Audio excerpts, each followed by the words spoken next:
ముఖ్యమంత్రి రేవంతన్న పాలన ప్రజాపాలన ఇందిరమ్మ పాలన వచ్చింది ముఖ్యమంత్రి రేవంతన్న పాలన ప్రజాపాలన ఇందిరమ్మ పాలన వచ్చింది ముఖ్యమంత్రి రేవంతన్న పాలన ఇందిరమ్మ కలలు కన్న ప్రజల కొరకు పాలన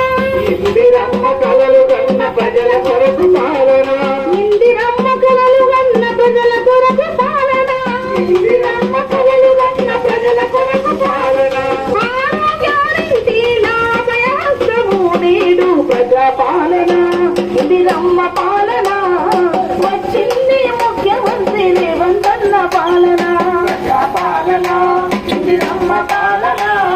వచ్చింది ముఖ్యమంత్రి రేవంతన్న పాలన మహాలక్ష్మి పథకంతో 2500 ఆర్థిక సహాయం మహిళలకు అందించును ఆర్థిక సహాయం మహిళలకు అందించును ఆర్థిక సహాయం మహిళలకు అందించును ఆధార్ కార్డు చూపిస్తే సాగును ప్రయాణం